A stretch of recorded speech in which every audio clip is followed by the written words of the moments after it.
Magandang gabi po sa ating lahat. Para po sa ating, call to worship matatagpuan po natin sa John 4:23 hanggang 24 po.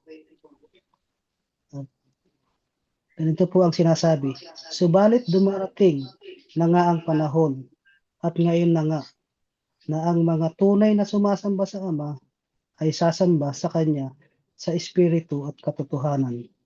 Sapagkat ganyan ang uri ng pagsamba kinalulugdan ng Ama. Ang Diyos ay espiritu, kaya dapat siyang sambahin sa espiritu at katotohanan." Mga kapatid, this is the word of God. Awitin po natin ang Onward Christian Soldier.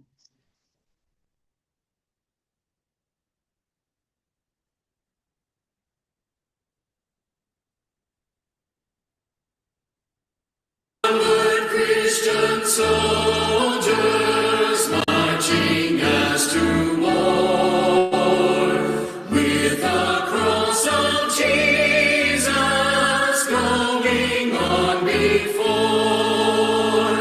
Christ the royal master leads against the foe, forward into battle, see his banner go.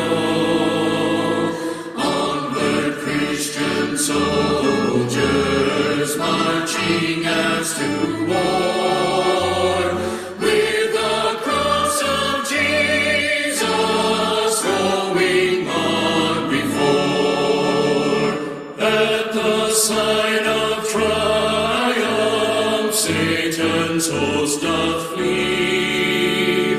On then, Christian soldiers, unto victory. Hell's foundations quaver at the shout of praise. Brothers, lift your voices, loud your anthems raise. Onward, Christian soldiers, marching as to war, with the cross of Jesus going on before.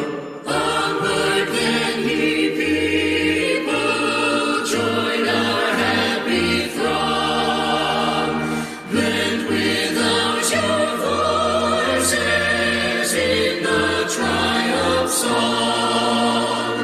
Glory, Lord, and honor unto Christ the King. This through countless ages, men and angels sing. Onward, Christian soldiers, marching as to war, with the cross of Jesus going on before.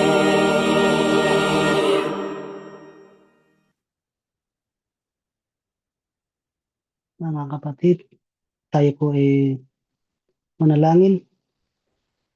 Lord, dakilang Diyos, sa gabing ito, Panginoon, na patuloy mo kami, Panginoon, ng gabayan, O Father God. Lalong-lalo na, Panginoon, sa pangunguna, Panginoon, ng aming butihing Pastor, Father God, sa gabing ito, na siya rin, Panginoon, na magbibigay, Panginoon, ng mensahe mo, Father God, para sa amin. Lord, salamat, Panginoon, sa gabing ito, dahil patuloy mo kami, Panginoon, na pinag-isa, O Father God.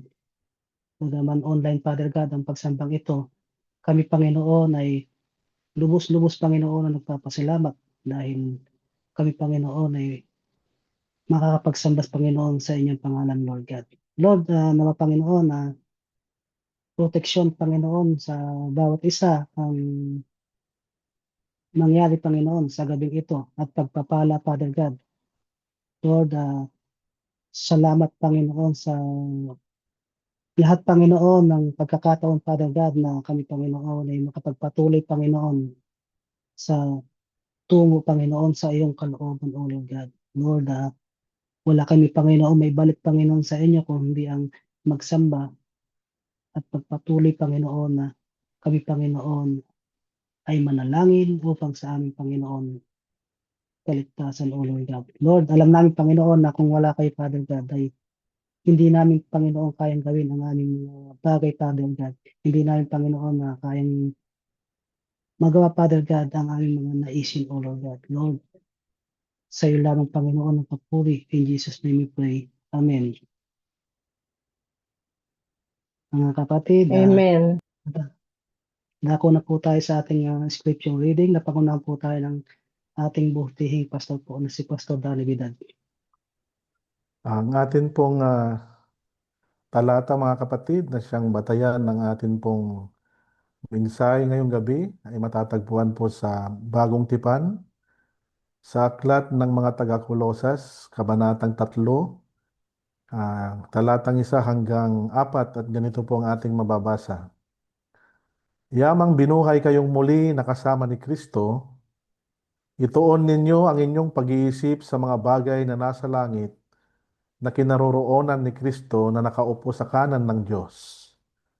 Ang mga bagay na panlangit ang isaisip ninyo, hindi ang mga bagay na panlupa, sapagkat namatay na kayo at ang inyong buhay ay nakatago sa Diyos, kasama ni Kristo.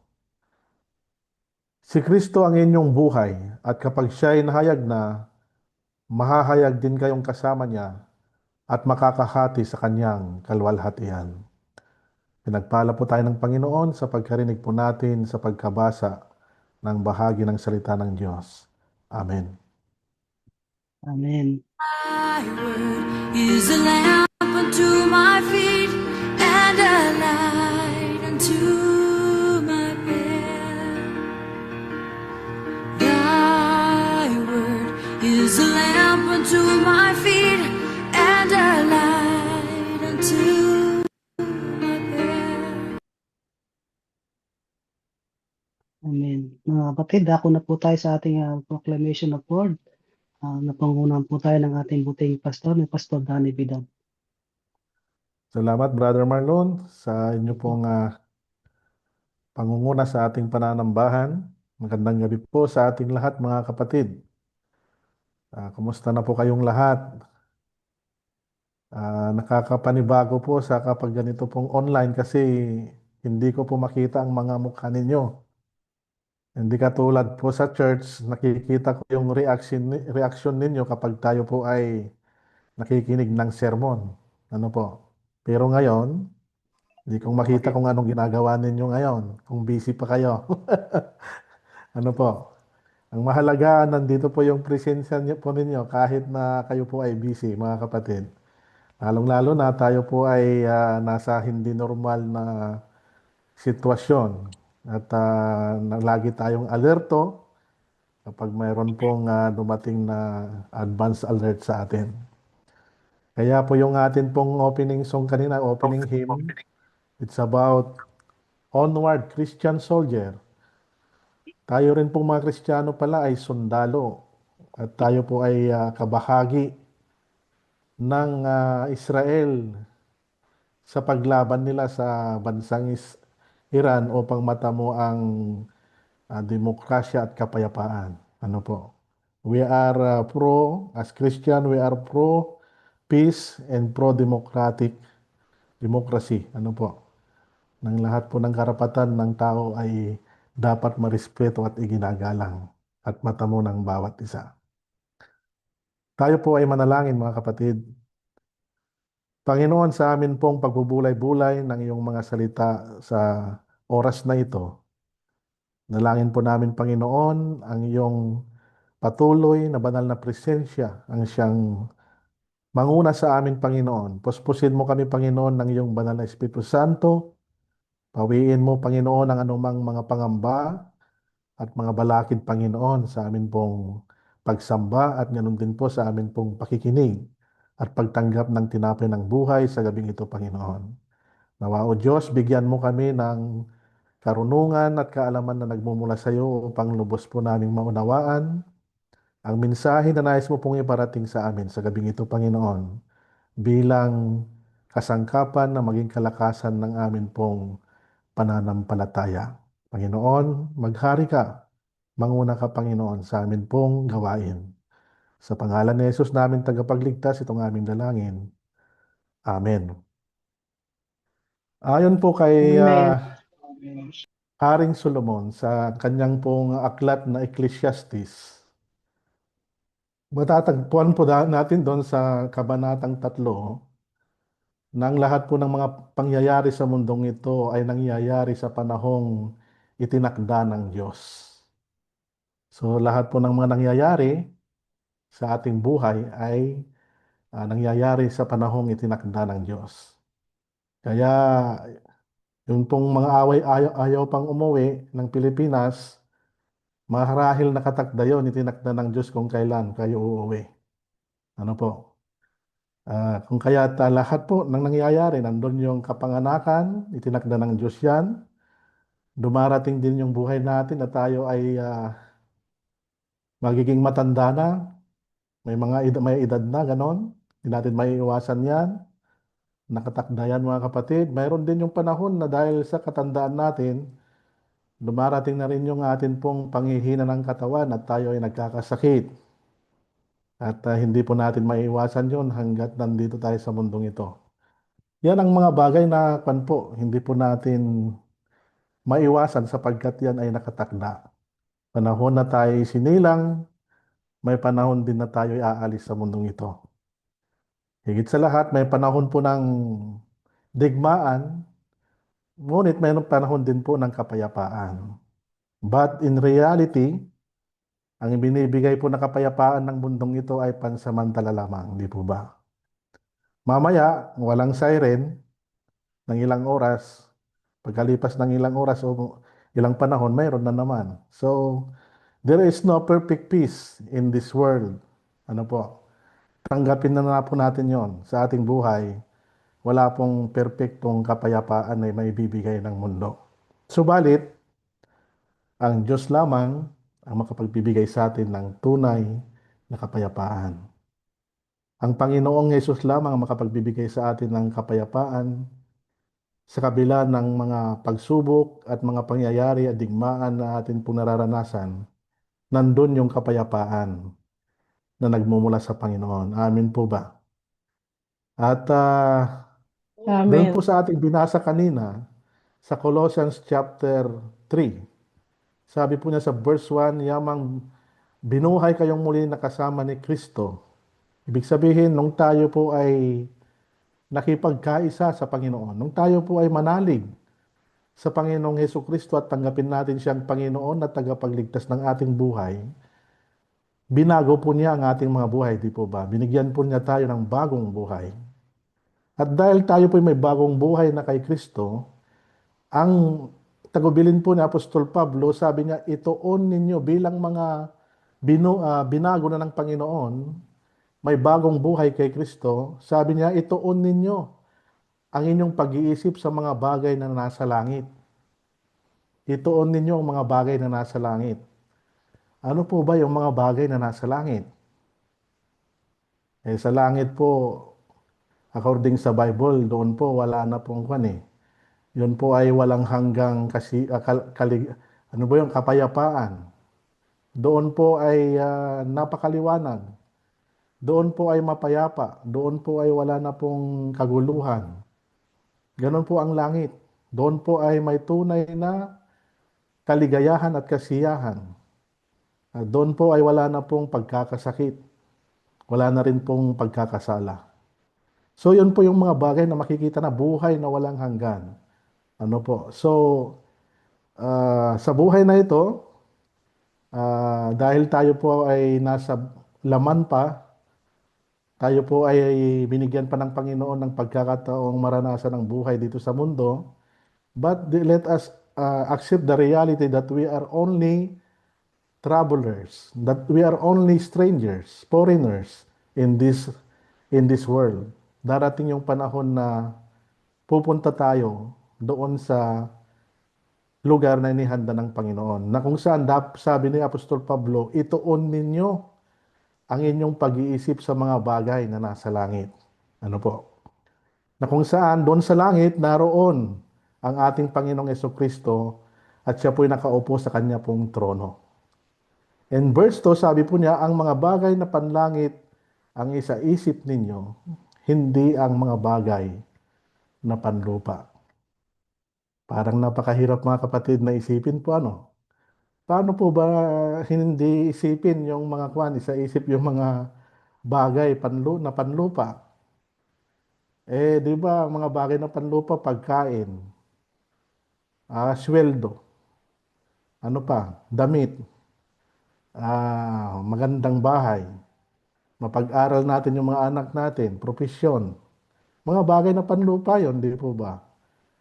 Sabi niya rito, huwag ninyong isaisip yung mga bagay na panlupa, kundi ang mga bagay na panlangit. Ang ibig pong sabihin nito, dapat po ay hindi yung balanse, kundi dapat nangingibabaw kasi yung bagay na panlangit ang ating ituon at isaisip.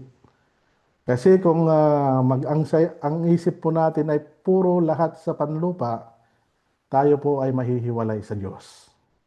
Kung kaya't tinatagubilinan tayo ng Apostol Pablo na unahin na isaisip ang mga bagay na panlangit. Hindi naman po masama na maiisipin natin kung paano tayo magkaroon ng trabaho, di po ba? Magkaroon ng pera, magkaroon ng pagkain, magkaroon ng maiinom, mapag-aral natin ng mga anak natin. Ayan po ay mga bagay na nandito pa tayo sa lupa na dapat po nating responsibilidad natin bilang mga magulang na dapat nating ipagkaloob sa ating mga mahal sa buhay, sa ating mga anak. Ano po? Subalit, yun nga lang, dapat manaig. Yung isip natin ay nakatuon sa mga bagay na panlangit. Huwag po nating hayaan na puro na lang panlupa yung ating mga iniisip. Kung minsan kasi ganun ang tao eh. Di ba? Wala siyang kasiyahan. Puro na lang trabaho, puro na lang pera, ano po, puro na lang kaligayahan sa lupa o kaya yung mga naibibigay ng mundong ito. Yun na ang nasa isip. Kaya maraming mga mayayaman ang nawawalay sa Panginoon sapagkat mas inaasikaso po nila, tinutuon nila ang isip nila sa pagpapayaman at sila po'y nalalayo sa Panginoon. Bakit kailangan po nating unahin higit sa lahat na isaisip ang mga bagay na panlangit? Kasi po sabi niya rito sa verse 4, si Kristo ang inyong buhay. At kapag siya ay nahayag na, di ba, ang sino masabi ng Panginoong Kristo, ang sino mang nananalig sa akin kahit mamamatay, siya ay mabubuhay. Yun po yung yun po yung promise ni Lord sa atin nung tayo po ay manalig sa Kanya, tanggapin natin siya bilang Panginoon at tagapagligtas, di po ba? Na tayo po ay may buhay na walang hanggan. Dapat nating laging isaisip yun, ituon sa isip natin that there is hope for eternal life. Alam po ninyo, sabi ni Apostol Pablo, ang pinaka-pandaw po, ang ano pong tawag doon, yung tao na, kumbaga pinakakawawa sa mundong ito, ay yung mga taong kapag ang pag-asa nila hanggang sa buhay lang na ito, sabi niya.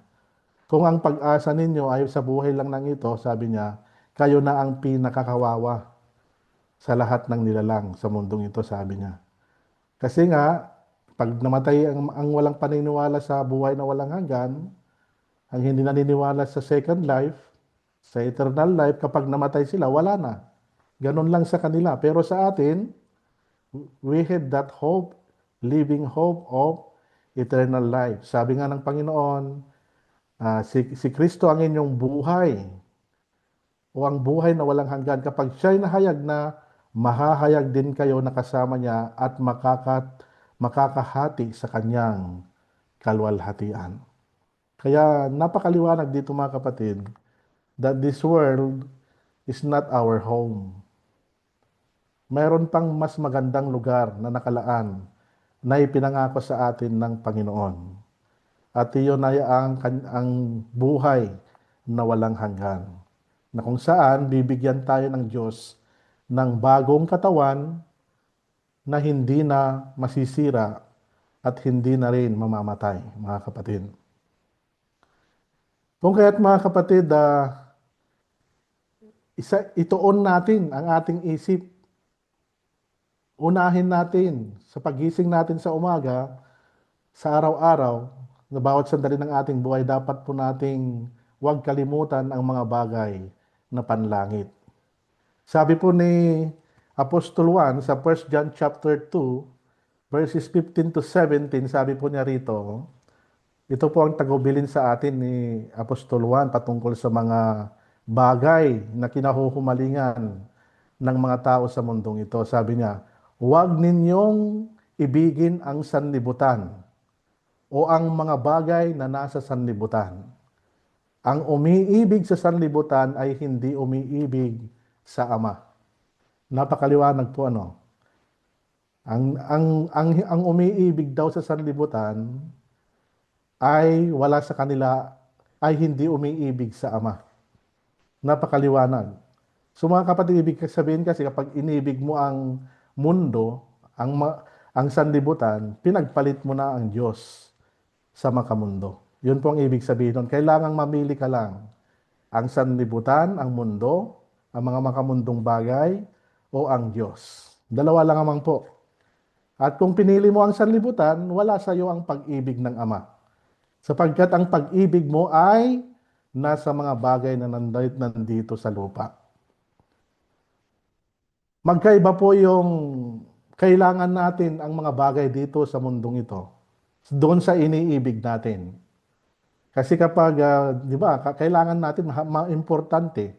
Pero kapag iibigin na natin yung mga bagay dito sa sanlibutan, ibang kahulugan na po noon. Kasi sapagkat ipinagpapalit na po natin sa Diyos ang mga bagay dito sa sanlibutan. Ang lahat ng nasa sanlibutan, ang pagnanasa ng laman, ang pagnanasa ng mga mata, at ang pagmamalaki sa buhay na ito ay hindi nagmumula sa Ama, kundi sa sanlibutan. Mawawala ang sanlibutan at ang lahat ng mga bagay na pinagnanasaan ng mga tao, ngunit ang mga sumusunod sa kalooban ng Diyos ay mabubuhay magpakailanman. So, dalawa lamang po ang dapat nating piliin.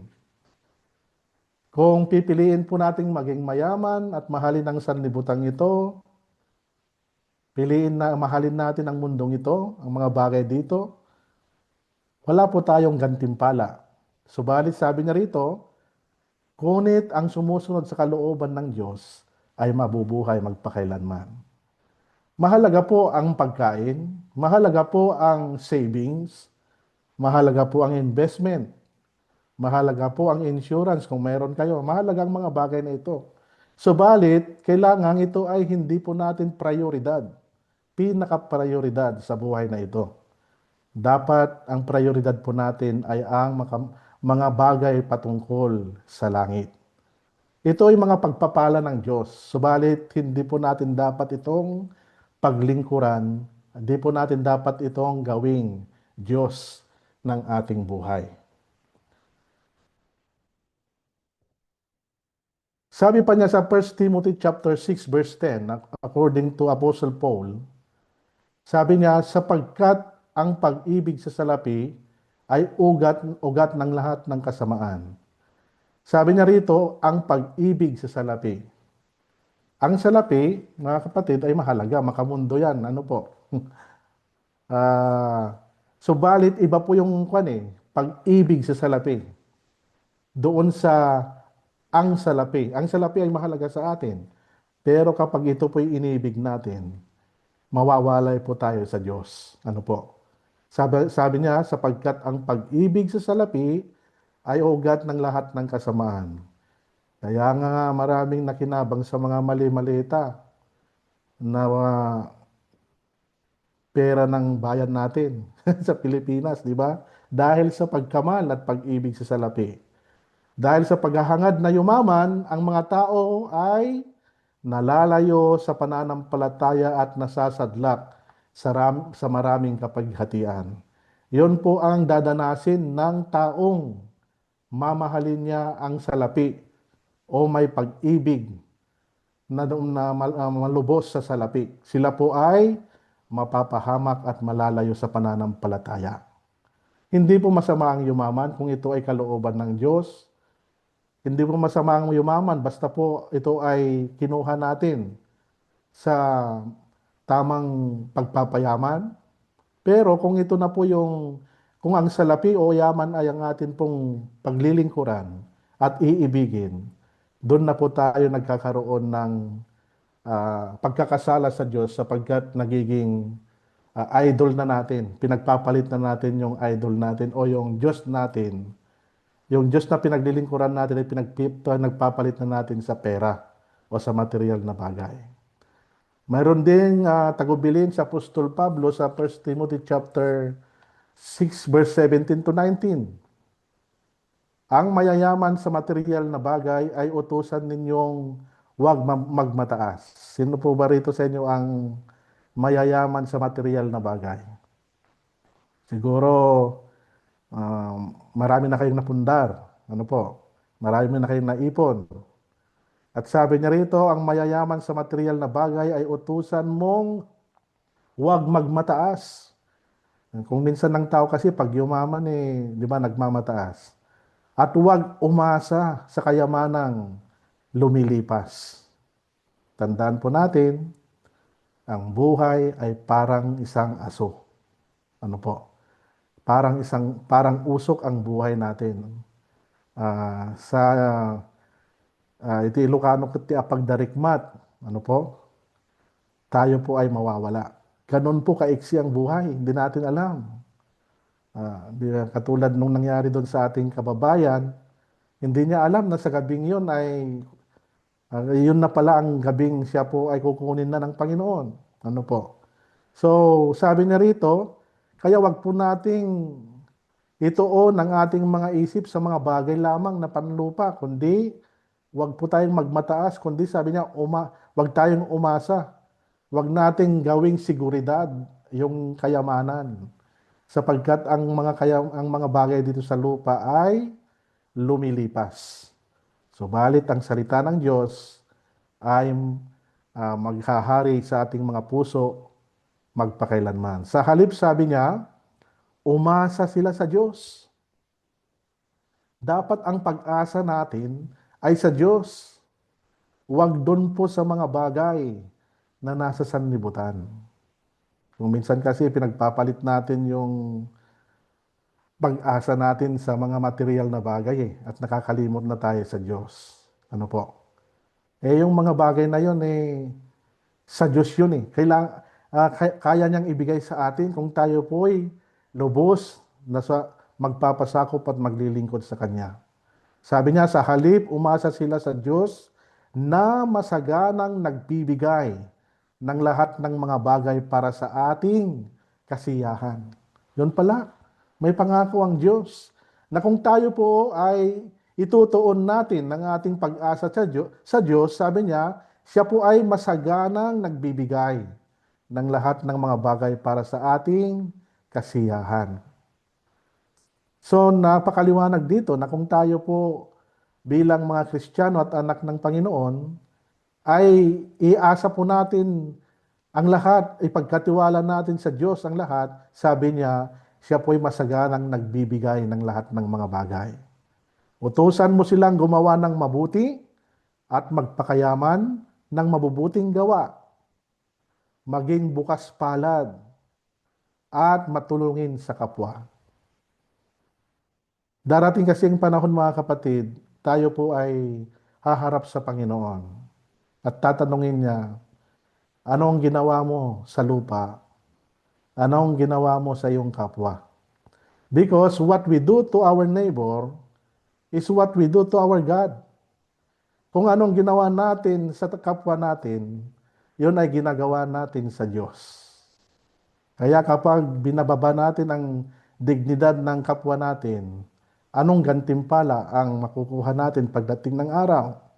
Sabi niya rito, maging mabuting tao tayo, magpakayaman sa mabubuting gawa, maging bukas palad, at matulungin sa kapwa. Sa gayon, makapag-iimpok sila para sa mabuting pundasyon sa hinaharap at makakamtan nila ang tunay na buhay. Yun pala mga kapatid, kung nais po nating mag-ipon ng kayamanan dun sa langit, maging mabuti po tayo. Sa tulong ng Panginoon, sa Kanya pong biyaya at Espiritu, hayaan po natin na gawin tayong mabuting tao, mabuti sa ating kapwa, mabuti ang ating mga ginagawa sa tulong ng Diyos. Maging bukas palad at matulungin sa kapwa. Ano po? Hindi naman po masama yung pagiging kuripot, at masinop. Subalit, kailangan din po nating ibahagi yung mga pagpapala natin. Huwag po nating sarilinin. Sapagkat yung mga bagay na yan ay lumilipas. Ang mga bagay dito sa mundo po ay lumilipas at nawawala ng bigla. In a blink of an eye, sabi niya, everything will gone. Wala na po. Sa isang iglap, mawawala ang lahat ng bagay. Ang mga bagay dito sa mundong ito. Kaya sabi niya, ituon natin ang isipan natin, hindi higit sa lahat yung mga nasa langit, mga bagay na nasa langit.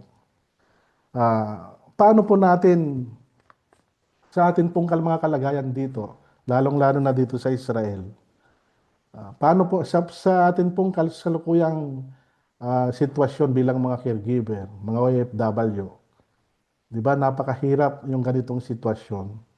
Paano natin ituon sa isip natin ang mga bagay na panlangit kung ganito yung mga nararanasan natin?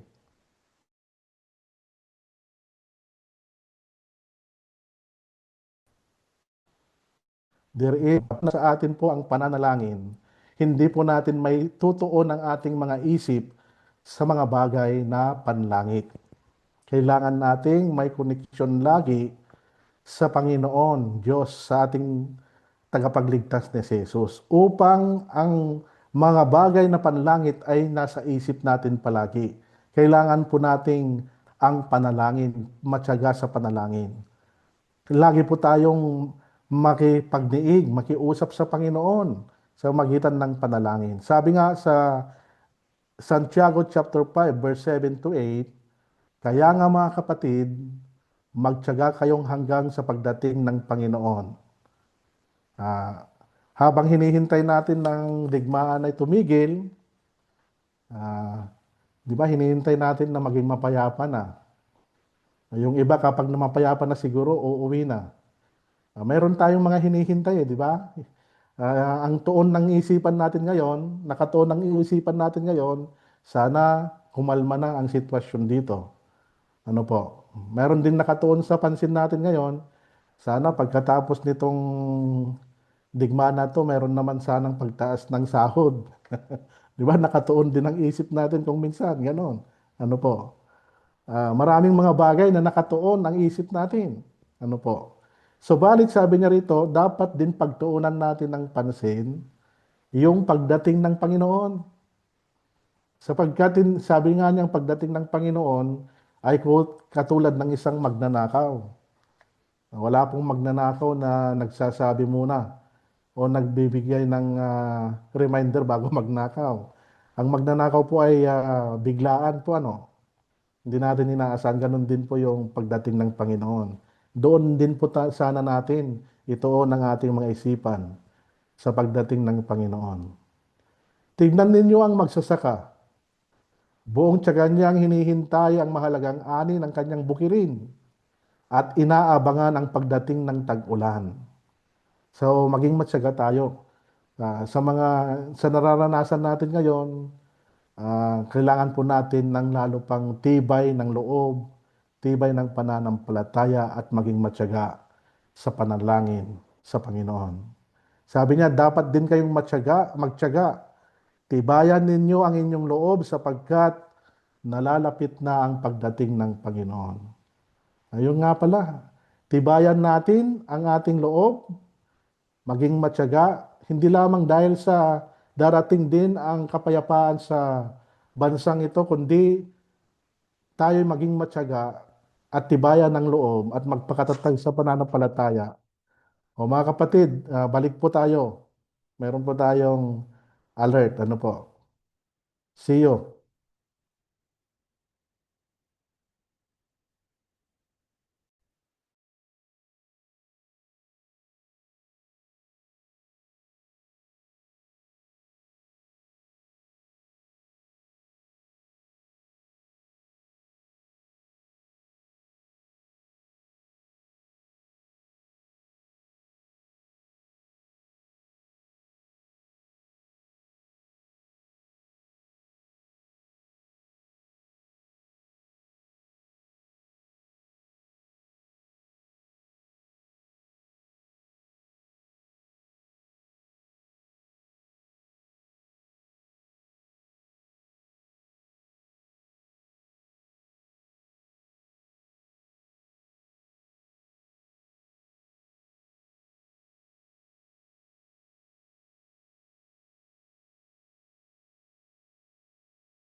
Shalom po.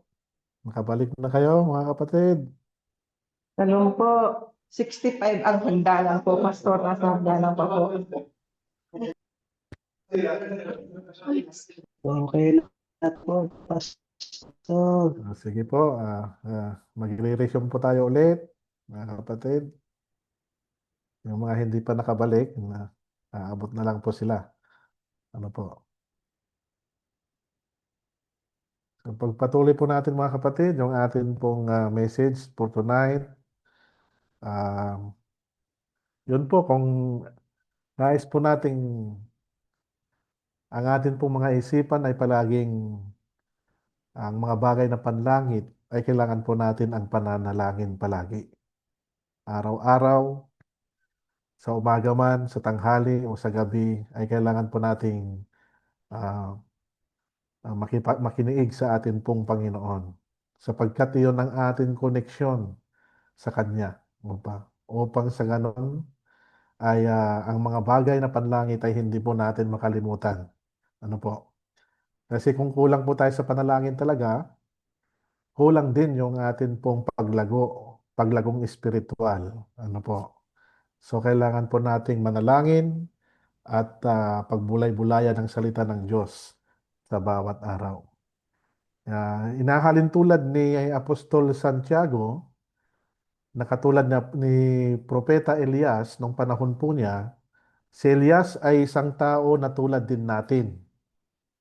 Nang mataimtim siyang nanalangin na wag umulan, hindi nga umulan sa loob ng 3 taon at 6 na buwan. At nang siya nanalangin para umulan, bumagsak nga ang ulan na namunga ang mga halaman. So nakita po natin, mga kapatid, na ang panalangin ng isang taong tapat sa Panginoon ay ito po ay marami o malaki ang magagawa sa buhay niya at sa buhay ng iba at sa buhay ng iglesia. Nang katulad ni Propeta Elias, nung nanalangin siya sa Diyos na wag umulan, hindi nga umulan. At nung siya'y manalangin ulit na para umulan, ay umulan naman po. So, ito po ay lubos na pagtitiwala sa kapangyarihan ng Panginoon. Kung kaya't, ang mensahe natin ngayong gabi, set our minds sa mga bagay na nasa langit. Hindi po natin sinasabi na wag na tayong magtrabaho. Hindi natin sinasabi na wag na tayong mag-abroad. Ano po? Para kumita ng pera. Ang ibig pong sabihin, wag po nating ituon lang ang ating sarili, ang ating isip, ang ating buhay sa mga bagay dito sa mundong ito. Kasi kung iyon po ang pinaka-priority natin, mawawalay po tayo talaga sa Panginoon. Sapagkat ang buhay natin sa mundong ito ay panandalian lamang. At ang mga bagay na ipinagkatiwala sa atin ng Diyos, katulad ng yaman, pansamantala lamang ang mga bagay na yan. Subalit, wag po nating kalimutan na ituon ang ating mga isip sa mga bagay na espiritual, sapagkat ang mga bagay na espiritual o panlangit, ito po ay pangwalang hanggan. Wag po nating kalimutan ang pangako ng Diyos, ang sino mang nanalig sa Kanya ay may buhay na walang hanggan. Ang sino mang nanalig sa Kanya ay hindi rin niya pababayaan sa mga pangangailangan nila dito habang sila nabubuhay sa mundong ito, mga kapatid. So ang mensahe po natin ngayong gabi, alam ko po na tayo po ay maraming mga plano sa buhay natin, plano natin sa mga anak natin, sa pamilya natin, mga plano natin sa buhay na ito. Subalit, tandaan din natin na may higit na plano ang Diyos na nakalaan para sa atin. At ang kanyang plano ay hindi pansamantala, kundi planong pang walang hanggan. Kaya nga't dahil ang buhay ay maiksi lamang, panandalian lamang, Magpasalamat tayo kung ano ang nasa atin ngayon. Magpasalamat tayo sa Diyos sa araw-araw na kalakasan, kalusugan, at pag-iingat niya at pagkalinga niya sa atin.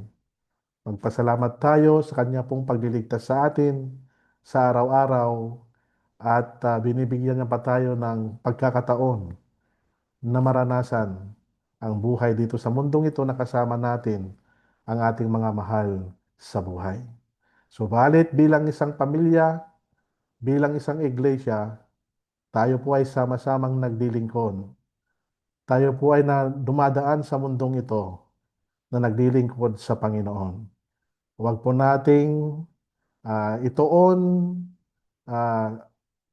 prioridad sa mga bagay na dito sa lupa ang atin pong kaisipan. Bagkus, mas higit po sanang ituon natin ang ating isip sa mga pangako ng Diyos at sa Kanyang mga salita. Darating ang panahon, tayo po ay haharap sa Panginoon kung tayo ba ay naging mabuting katiwala sa ating oras na pinagkatiwala sa atin, sa ating talento na pinagkatiwala niya sa atin, at ganoon din sa ating mga yaman na pinagkatiwala sa atin. Ito ba ay nagamit natin ayon sa Kanyang kalooban?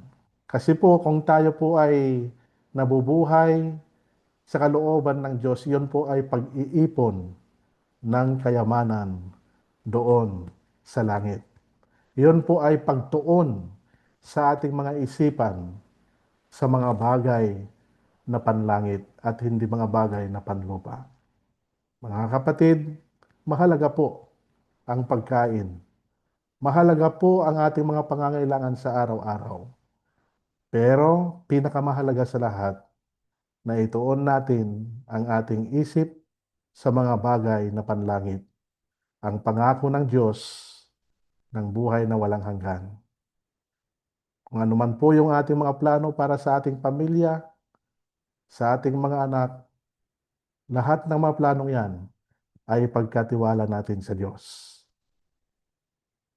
At tayo po ay patuloy na maglingkod sa Kanya, higit nating mahalin ang Diyos kaysa mga bagay na narito sa sanlibutan. Sa pangalan ng Ama, ng Anak, at ng Espiritu Santo. Amen. Amen po sa ating lahat, mga kapatid. Amen. Maraming salamat po, Pastor Danny, sa mayamang pagpapala ng salita ng ating Panginoon. Ngayon po, dadako po tayo, mga kapatid, sa ating Thanksgiving song, pasasalamat. At ang ating pong Thanksgiving prayer, si Brother Arwin Miguel.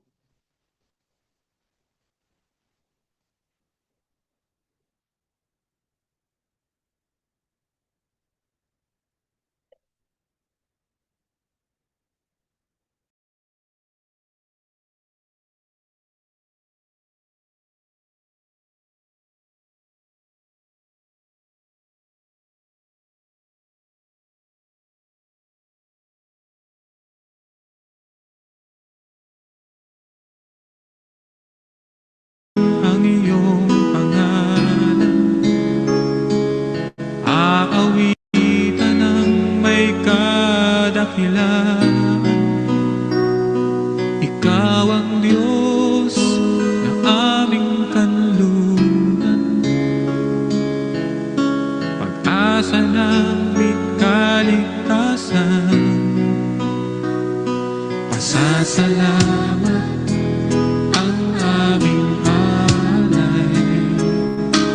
pasasalamat, alay mong buhay. Kadakilaan mo'y pasalamatan.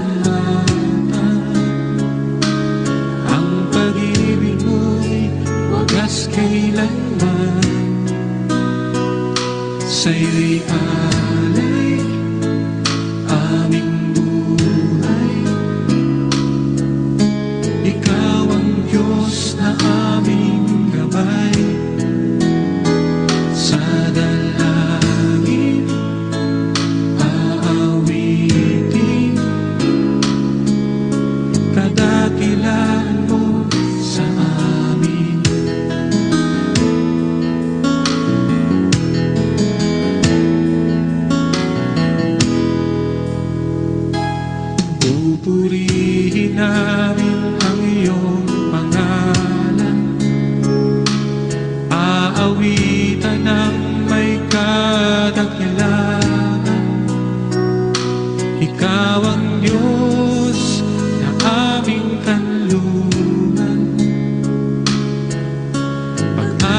langit kaligtasan.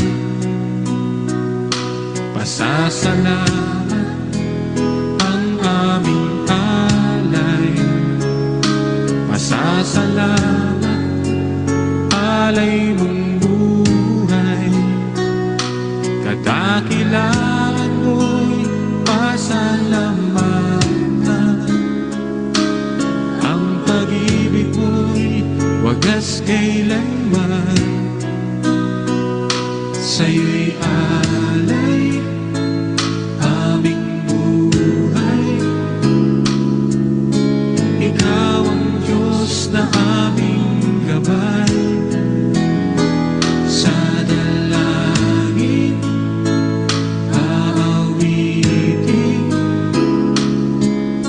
Kadakilaan mo sa amin. Sa'yo'y alay aming buhay. Ikaw ang Diyos na aming gabay. Sa dalangin aawitin. Kadakilaan mo sa amin. Sa'yo'y alay aming buhay. Ikaw ang Diyos na aming gabay. Sa dalangin aawitin. Kadakilaan mo sa amin. Kadakilaan mo sa amin.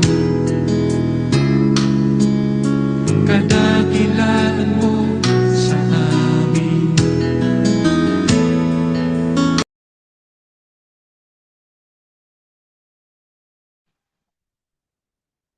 Tayo manalangin mga kapatid. Dakilang Diyos na makapangyarihan sa lahat. Salamat Panginoon sa oras na ito. Salamat Panginoon sa iyong mga salita na aming narinig. Na laging nagpapaalala sa amin. Na mas lalo naming maintindihan kung ano yung tama at mali. Salamat Panginoon sa patuloy Panginoon na protection mo sa amin. Salamat Panginoon sa pagbibigay mo sa amin ng kalakasan, kalusugan sa araw-araw naming pagtatrabaho. Salamat Panginoon sa patuloy na pagligtas mo sa amin. Alam ko Panginoon na maraming nag-aalala sa amin sa nangyayaring ito. Subalit nandiyan ka lagi Panginoon na laging nakayakap sa amin, laging nakaproteksyon sa amin. Kaya Lord, ang aming pong pangamba sa tuwing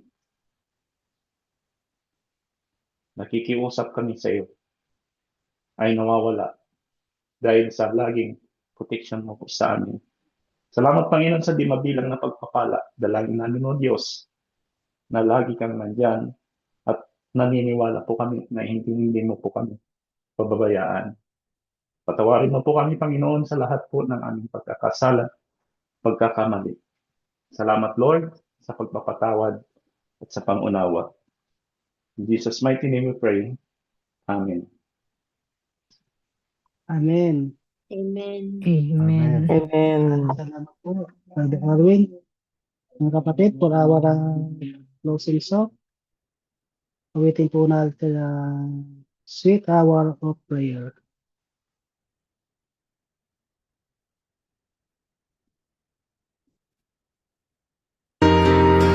Sweet hour of prayer, sweet hour of prayer that calls me from a world of care and bids me at my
Tayo manalangin mga kapatid.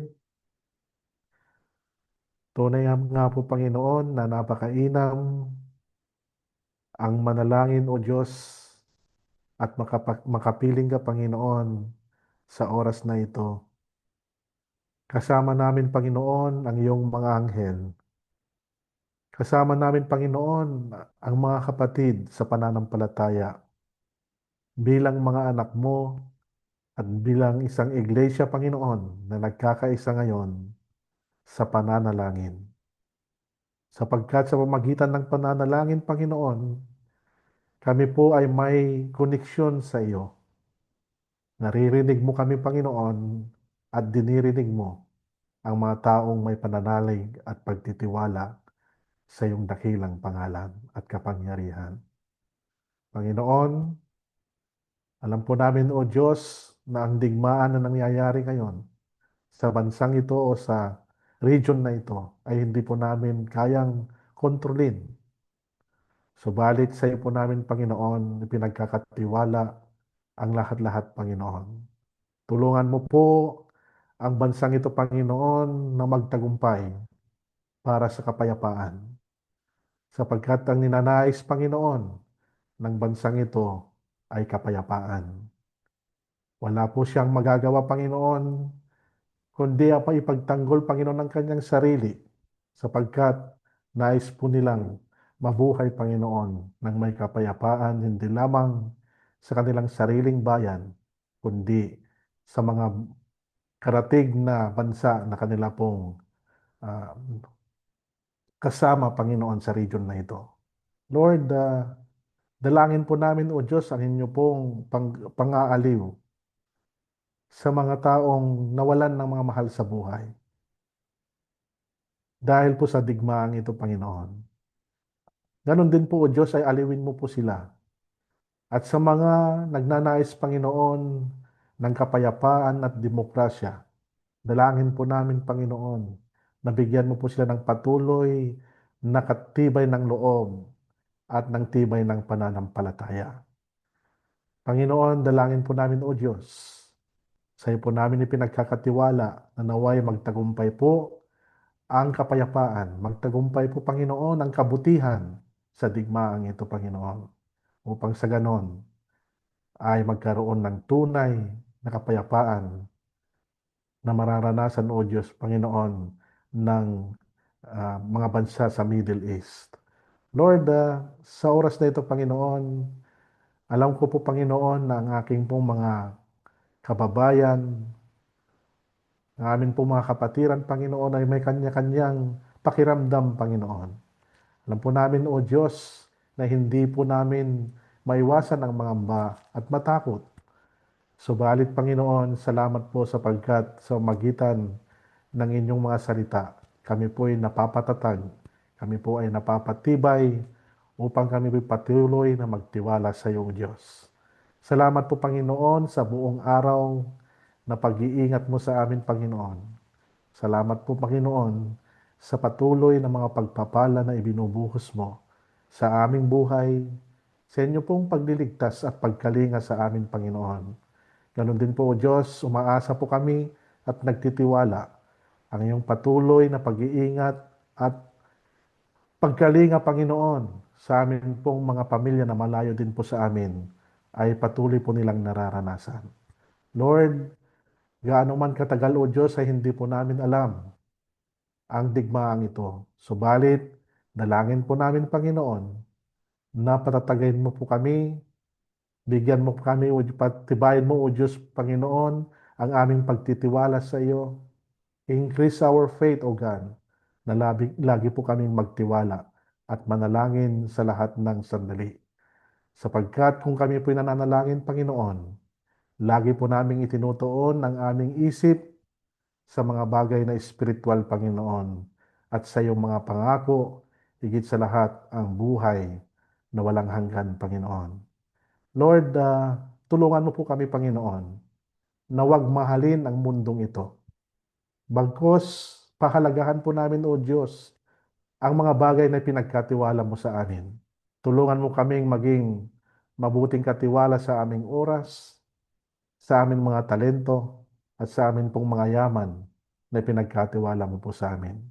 Tulungan mo po kaming ipaglingkod ito sa iyo ayon sa iyong kalooban. Tulungan ninyo, Panginoon, ang bawat sa amin na gamitin ito ng naaayon sa iyong kalooban, Panginoon, bilang pag-iipon po namin ng yaman sa iyong kaharian. Tulungan mo kami, Panginoon, na maging mabuti at mabait sa aming kapwa. Tulungan mo kaming maging bukas palad at maging matulungin sa aming kapwa, Panginoon. Tulungan mo kami, O Diyos, na igalang at irespeto ang dignidad, Panginoon, ng aming kapwa. Higit sa lahat, tulungan mo po kaming mahalin ang amin pong kapwa, Panginoon, sapagkat ikaw ang siyang nagturo sa amin kung paano po magmahal sa amin pong kapwa, Panginoon.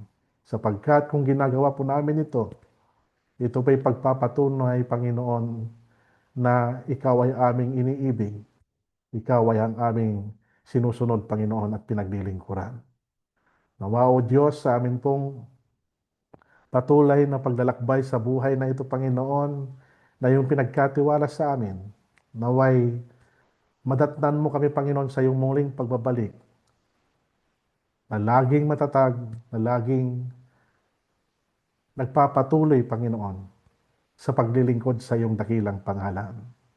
Tulungan mo kami, Panginoon, na huwag mawalay ang aming isip sa mga bagay na panlangit. Naway ma-overcome po namin, Panginoon, na higit na pahalagahan ang mga bagay na panlangit kaysa mga bagay na nandito sa lupa, Panginoon.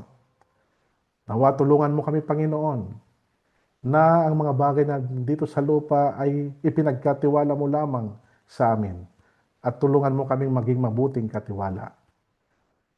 Huwag mo pong hayaan, Panginoon, na ito po'y paglingkuran namin o kaya ay mahalin namin.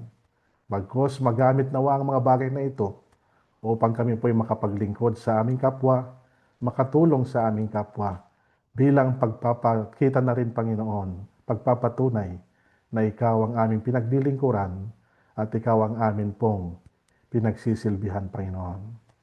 Panginoon, sa mga darating pang mga oras, araw, buwan, at mga taon, Panginoon, sa iyo po namin, O Diyos, ipinagkakatiwala ang aming buhay. Maghari ka sa amin, sapagkat ang nagtitiwala sa iyo, Panginoon, kailanman po, Panginoon, ay hindi mo pinapabayaan. Nananalig kami, Panginoon, sa iyong mga salita na hanggang sa dulo ng panahon, kami po ay iyong iingatan at hindi pababayaan, Panginoon. Nawa, O Diyos, sa amin pong patuloy na paglalakbay sa pananampalatayang ito, laging manaig at ituon namin ang aming mga isip sa mga bagay na espiritual, sa mga bagay na panlangit. Sa pangalan ng aming Panginoon na si Jesucristo, itong aming dalangin. Amen. Amen. Amen.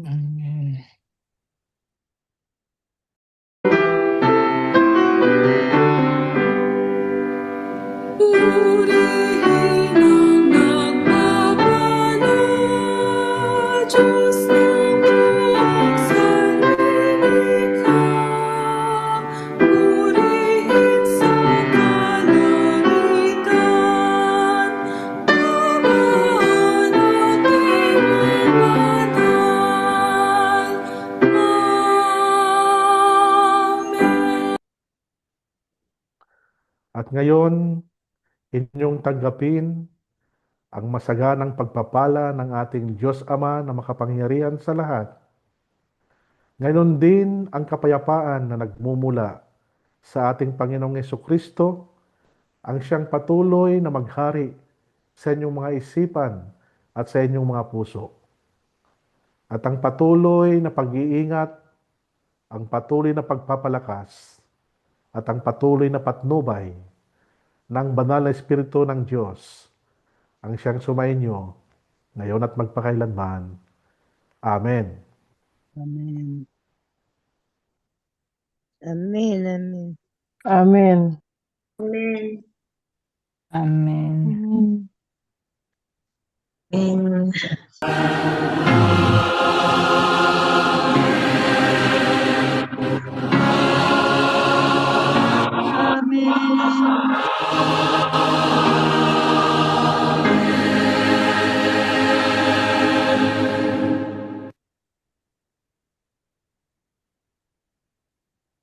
Hello mga kapatid, humayo po tayo mga kapatid at magpakatatag.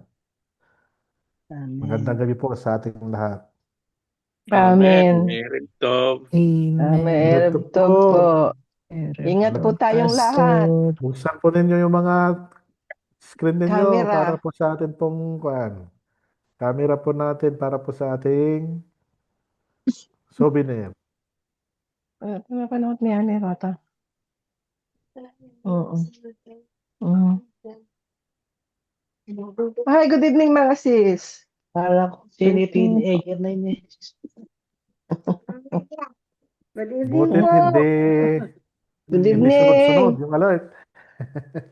Natagalan sana tayo. Halika na. Salamat. Halika na. Huwag kayong magsalita. Makukuha sa sa picture. Okay, ready? 1, 2, 3, smile. Cheese. Ismael. Okay na po.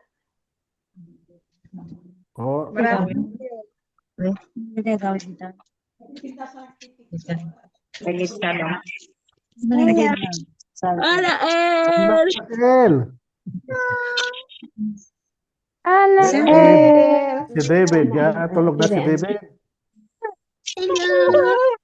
Ano yata? Julian. Yun, si Julian. Tama sa lang na Sister Daisy. Jillian daw, Jillian. Islam Junior. Meron po tayong kasamang number, 336958. Ako Junior. Ay, Ito, sorry. Jillian. Jillian. Sep yan. Si Sep.